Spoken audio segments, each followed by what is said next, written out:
I'm Matt Barrett. I'm a concept artist at ArenaNet, and I designed the Asura, so I'm going to draw one for you today. Okay, I'm going to start with some basic construction lines here. Just sort of feeling out, I kind of know where the head needs to be, so I'm just sort of feeling out my awareness of the space here. Sort of a flat jaw, little button nose, sort of the little cute element. Cheekbone there, sort of flat, sort of reptilian or amphibian jaw, and sort of a disdainful or annoyed expression. I want to give them their own sort of humanity, or just a certain set of emotional cues. They're very complex. They're not just creatures. Sort of a scowl there, and sort of setting stage there with a little bit of a costume element, just to sort of anchor it, so it's not just a floating head. Just sort of a plain basic hairstyle. I'm not going too crazy here. It's mostly about the expression and construction I'm interested. So,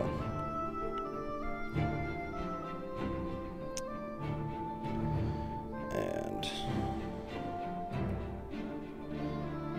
just sort of filling out the space here. These are mostly cues for later, for the value pass. I'm not necessarily going to keep those sketchy lines.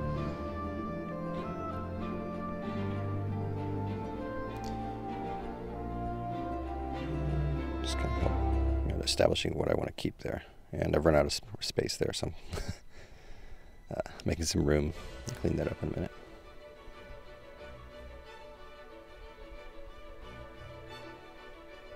I like to think these guys are pretty proud of their ears, so it's important to make sure I've got the whole ear.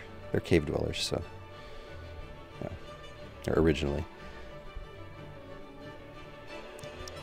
And just kind of trying out some stuff. I think this is not going to work very well, so gotta knock the opacity down.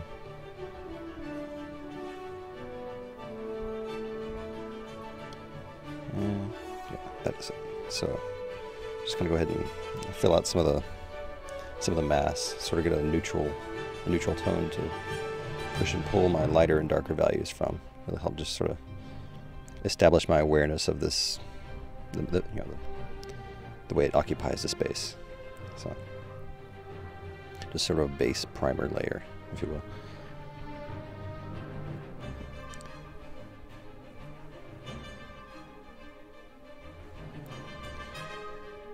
And now I'm going with some darker tones to sort of, this is pushing the values into darker areas, so it helps to establish the light a little more definitively. And sort of a cat-like eye, sort of like the goldish eye of a lion, or maybe some nocturnal primates. Got that reflective tapetum there,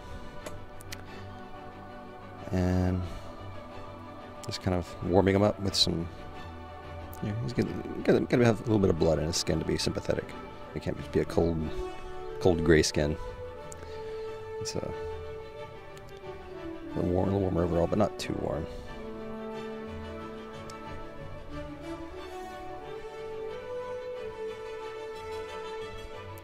And when I do that, I'm just I'm kind of getting an idea of where I still have areas unpainted, where it's sort of a full white. I don't want to leave too many areas like that. We can kind of unbalance the value distribution.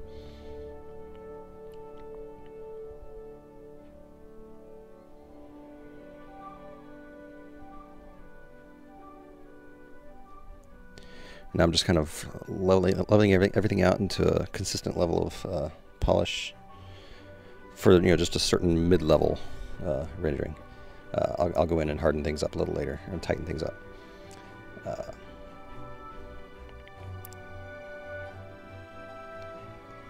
Sort of defining more subtle elements of the facial expression. It's a little tricky with, especially around the eyes. I'm going to get to that later. It's very, very subtle changes can completely change the expression. So I'm defining this cheekbones a little more of a intense scowl. He's not a nice guy. A little darker around the eyes, a little more sinister.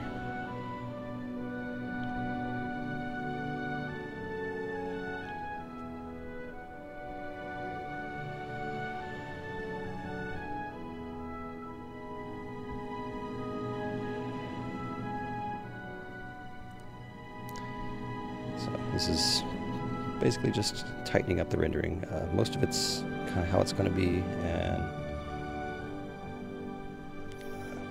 this is all very sort of technical. Just keeping the lighting in mind, giving a little modeling to the skin there, make it a little more alive. You know, living skin is not evenly colored, so a little more of a living essence to him.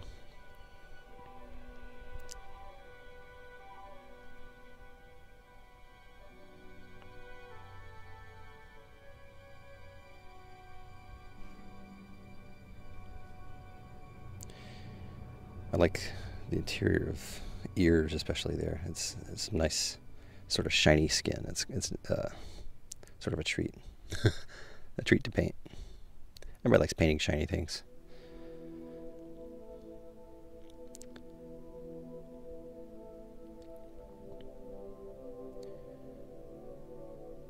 And sort of hardening up the shadow there to sort of intensify the light.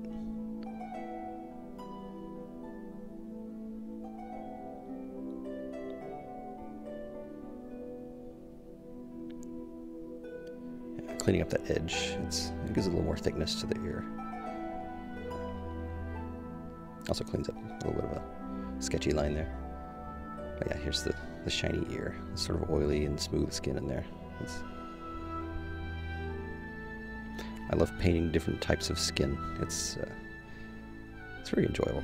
Lots of technical challenges, trying to get materials to act right with light.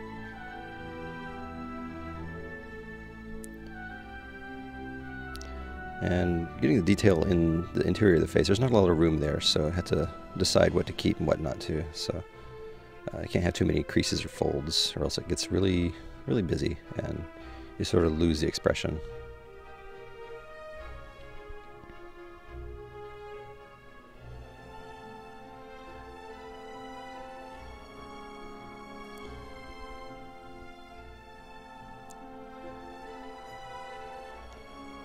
It's all very fiddly.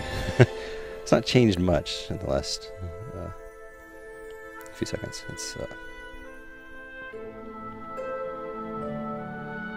And it's just about finished. Just kind of cleaning up the edges. There we go. It's done. And that's how to draw an Asura.